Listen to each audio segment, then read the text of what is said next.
Hey, welcome back, Brad Chedrick. And I'm in the car. Felt like doing this tonight, and I actually found a flashlight and was able to do this. So, able to do a video right after Raw. Wanted to do it. So, interesting. Raw tonight. I'll get right into it. Pretty awesome the way it started out. AJ came down as a new GM, and she basically, went on a spiel about everything and talk about what all happened the week before with CM Punk, basically, and then Punk came down and got on an altercation. But I mean, if you watched it, you seen what happened. Moving on, great little storyline there. Forwarding that, announcing Big Show versus Randy Orton, which was a pretty good match compared, not compared to anything, but being at the Big Show was in it. It was actually a halfway decent match tonight. She also announced John Cena and Daniel Bryan, an amazing match as well. It was actually a pretty good match. The first time they met, they made it a pretty good. I think if they would have given it a little bit more time, it would have been even better. But I think they just showed right there that they could have a tremendous program together, and it would be okay with the fans. The fans would not mind it, So I'd see Daniel Bryan and Cena maybe in a program this year or maybe next year. They'll maybe sometime soon, I would say, but they'll be in a program together. Kane versus Daniel Bryan also announced tonight for SummerSlam. So nothing really done about that, though. I mean, Kane took on The Miz tonight, and it was lackluster. It actually bored me so much. I didn't really pay attention to it. It was okay. We also had a Divas match tonight between Kelly and Eve Torres. Oh my God. Seriously? I think last year's Diva division called, and Divas division wants their angle back or whatever. Because that was pretty horrible. Not much else really to talk about. I mean, primetime players got a loss to Epico and Primo. They won because a little bit of outside interference by Kofi and Archer. It was pretty good the way I guess it was put out, but it wasn't like one of the biggest moments. Like I said, the worst probably match of the night was the Divas match. It was pretty horrible. Anytime I see Kelly, I just think she's horrible. I don't know why she ever got a contract to wrestle, why they ever let her wrestle, because they continued to let her wrestle, and she was a women's champion last year, so it was pretty horrible. And now that's the match they gave us for the Return Divas, basically division match. It's like, what? Why would you do that? Why wouldn't you give us Layla versus Eve or something like that? Not like somebody that really can't even wrestle hardly at all. What else was there? The Brock Lesnar, Shawn Michaels segment. They want to try to make this a big deal, and it is a big deal. I understand. It's a big deal. It's, sorry, my can's on the floor. They want to make this a big deal, and it is a big deal. I understand that. But if they're going to have this much of a deal, they might as well just make it a street fight, or something like that, and make it to where, it's basically no holds barred. And who knows, they may change before, SummerSlam. They may make it a no holds barred match. I just think it would make it more interesting because, who wants to see a regular match between these two? It's like, is that what it's going to do? Is this going to be the first match, and then the next match is going to be maybe at Survivor Series, have Lesnar and Triple H in a no holds barred match, or a Hell in a Cell match, or, well, maybe they could be a Hell in a Cell, because it's coming up. But I just see this is not really like a huge match. I mean, it's a big match. I understand. This basically I think it's never happened. But I don't know. I'm not huge into seeing this match. I was more into seeing Cena versus Lesnar just because I think everybody wanted to see Cena get his ass kicked. But he did, but he won the match. So I don't know. I think Brock Lesnar needs to win this match though. He doesn't win this match, and there's no need to keep bringing him back. So probably Lesnar will win this one, and then Triple H will probably win it at, probably Survivor Series or Hell in a Cell. And then I don't know what they're going to do with Lesnar from here.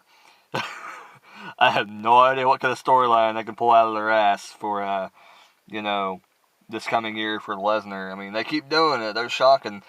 The creative team's doing a pretty good job lately, so I give them credit for that. They're really putting their heads to work. And I think maybe Vince, you know, had a shakedown in a meeting or something backstage, because something turned this thing around. I mean, it used to be crap, and I think they said, I wonder if Vince, you know, just called them all together back, said, all right, this shit's got to stop. This stuff's got to be good, or you're out of here, you know, because, I mean, it's got a lot better compared, you know. We see Damien Sandow beat down Brodus Clay. You know, pretty good segment. I like how they're doing this. They're building Sandow up as a huge heel. And eventually, you know, probably Brodus is going to get, you know, at least some kind of comeback on, you know, Damien Sandow. But, who knows? They may just end up, you know, maybe letting Damien Sandow go over. But, you know, Brodus being a big guy, you know, he'll probably get his comeback on Damien Sandow. And it'll be a big deal. I think that's maybe why. Maybe kind of a way to get Brodus over. And get him trying to kind of moving up the ranks a little bit, is, you know, try and build up Sandow as his huge heel, and you know, trying to build his character. You know, maybe give Brodus some time off, which I don't know if they'll ever do. But if they did that, because of Damien Sandow, gave him, you know, a reason to go off TV and like, oh man, people will be mad at Damien Sandow. He'd be a huge heel, and then Brodus returns, you know, about a couple months or so. You know, make it a big deal, and Brodus Clay, you know, come in and basically beat the crap out of him, you know. I like Brodus Clay, and I think he's got over with the fans, and I think he could be a fan favorite, but I think he needs to drop the whole dancing gimmick and, you know, just basically be Brodus Clay. You know, he doesn't have to be a monster. He can come in, and he can be a fan favorite and do funky things. He can dance every once in a while, but I just think he needs kind of to drop that gimmick and just kind of, you know, like, just be a wrestler, just be Brodus Clay, you know.